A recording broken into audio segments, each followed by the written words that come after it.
What is up, plant community? Of course, if you like my videos, go ahead and give me a like, share, and thumbs up. It helps me out and it helps the channel out. And go ahead and subscribe as well and hit that bell icon so that way you are notified anytime I upload a video. So, today we are going to be talking about the silver lady tree fern. Now, I did a care video on how to care for them. But this one is going to be a overwintering video on how to overwinter your silver lady tree fern. Now, of course, I have it here underneath the rose bush where it receives dappled light like it would in the forest in its natural habitat. As you can see, it's grown quite well, really well actually. It's been producing a lot of fronds this year, and I've already had to repot it into a slightly bigger pot, so it's done surprisingly well for me. Just doing it like that and treating it like it would in its natural habitat.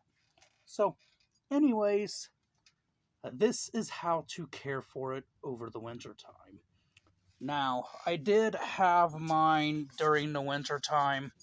I had two of these at one time.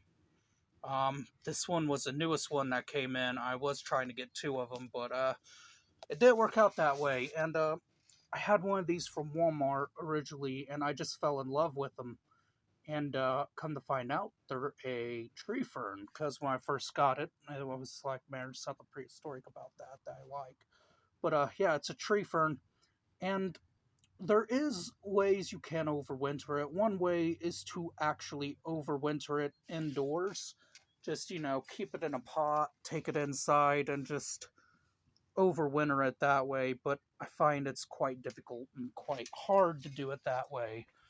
Um, Sorry, moving over, maybe get a better angle of it. So, yeah, I find it's quite difficult to do that, to overwinter it in that way.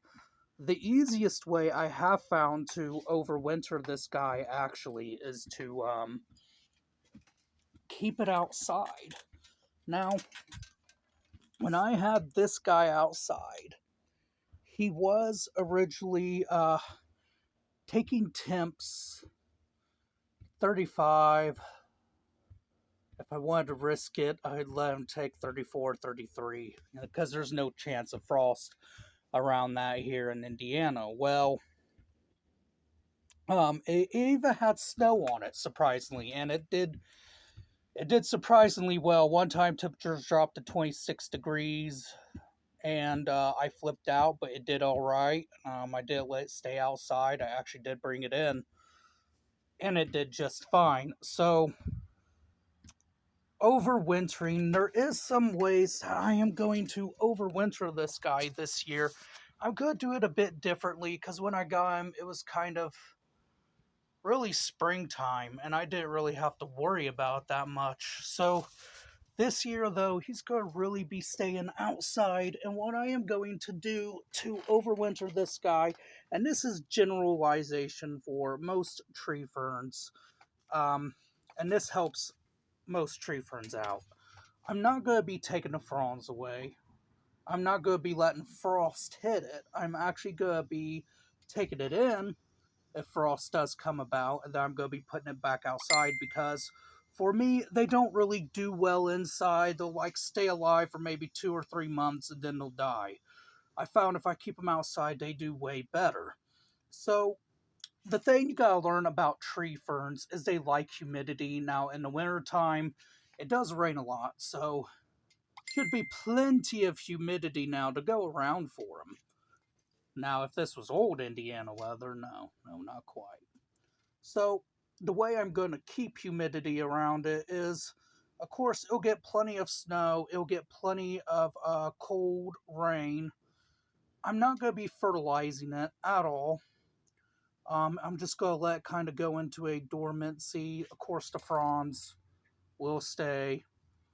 But I am going to also be letting dead fronds like this just kind of hang about, let it fall to the pot, because what these dead fronds do is they actually could protect the trunk. Because, see, all the trunk is on a tree fern is just a thing of roots that just kind of grew on top of each other and just grew that way. And those roots is what basically formed the trunk, which is why there is, I'm not sure if you can see this, but there is hairs on the trunk.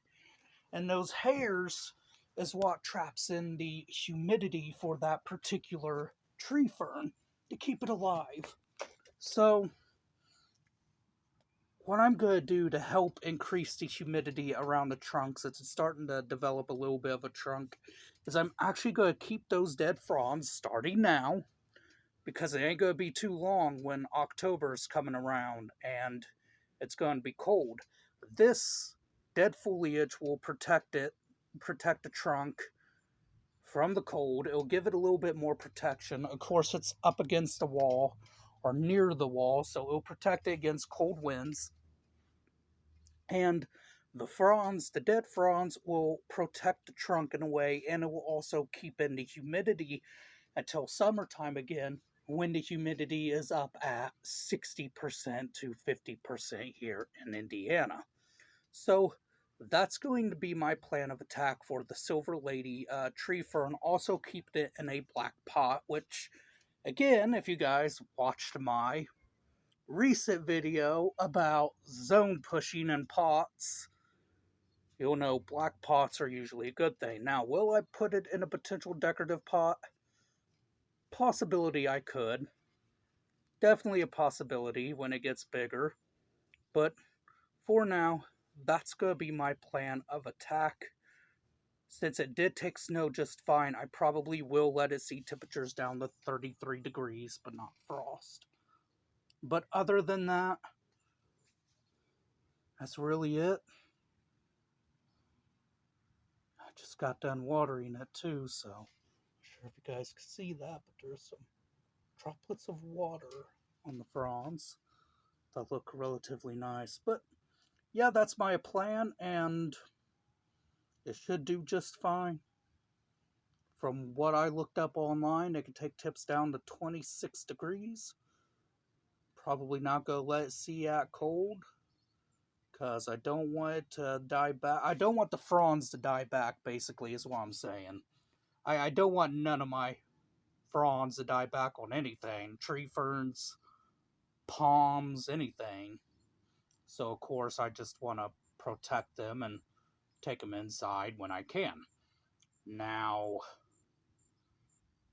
if I get frost cloth, sure, because I've been looking into that, but I don't want to